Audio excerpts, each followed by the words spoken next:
কিরে, পায়ে 2 টাকার স্যান্ডেল, গায়ে কুচকানো শার্ট, তোর এই ভার্সিটিতে ঢুকার ভিসা কে দিল রে? তুই এইভাবে কেন বলতেছিস? আরে শুনুন না, তুই থাকস কই? আমার বাসা ভাই পাশের বসতিতে। তুই শালা এমন একটা চিজ যে কিনা আমাদের ভার্সিটির পরিবেশটাই নষ্ট করে ফেলছিস।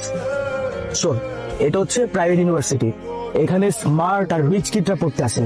আর তোর মতো আবুল ইউনিভার্সিটিতে চান্স কেমনে পাইলি? তোর তো একটা জুতা কেনার সামর্থ্য নাই, আর তুই ভার্সিটির সেমিস্টার ফি কিভাবে দিস? হ্যাঁ, শোন, ওরা তোদের মতো ড্যামেজ স্টুডেন্ট নাকি সেমিস্টার ফি দিয়ে পড়তে হবে? তোরা কি রেজাল্ট জানিস? ও 100% ওয়েবার পেয়েছে, আর এই ইউনিভার্সিটিতে পড়তে কোনো টাকাই লাগে না। ওর মেধা দিয়ে চান্স পেয়েছে। নেক্সট আর কিছু বল। নেক্সট আমি বলতেছি, ওদের মতন স্টুডেন্টদের জন্য না আমাদের ভার্সিটিটা একদম পুরো গুলিস্তানের বাস স্ট্যান্ডের মতন হয়ে গেছে। তোদের জন্য না এই ভার্সিটি না, তোরা না পাবনায় চলে যা, ওইটাই পারফেক্ট। আই, তুই কি বলতেছিস এগুলো? কাউকে রেসপেক্ট করতে পারিস না? এখানে রেসপেক্টের কি আছে? তোর ড্রেস আপ দেখছিস? ওর জন্য এই পরিবেশটাই নষ্ট হয়ে গেছে। স্টপ। রাইসুল, তুমি সামনে আগাও, আমি আসছি, কথা আছে। তোদের কি মাথায় সমস্যা? একটা মানুষকে এভাবে কেউ ইনসাল্ট করে? খাও। না না, কোনো সমস্যা নাই, আমার পেটে ক্ষুধা নাই, আমি খেয়ে আসছি, পেট ভরা আছে। আমি দুটো অর্ডার করেছি, একটা তোমার একটা আমার। খাও। আচ্ছা। এই শোনো, তুমি তো ম্যাথ অনেক ভালো পারো, আমি না অনেক বেশি দুর্বল।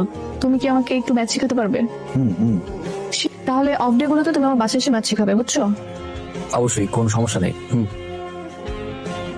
আঙ্কেল, আসসালামু আলাইকুম। অতসীমা, কি ব্যাপার বলো?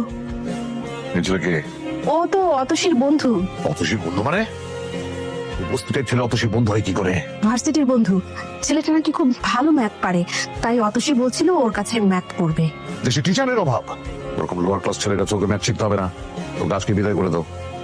আস্তে কথা বলো না, শুনতে পাবে তো। শুনে শুনো, বলনি কারণে একটা বস্তির ছেলেকে তোমরা ঘরের ভেতরে ঢুকিয়েছো, মানুষজন দেখলে আমার মান সম্মান থাকবে?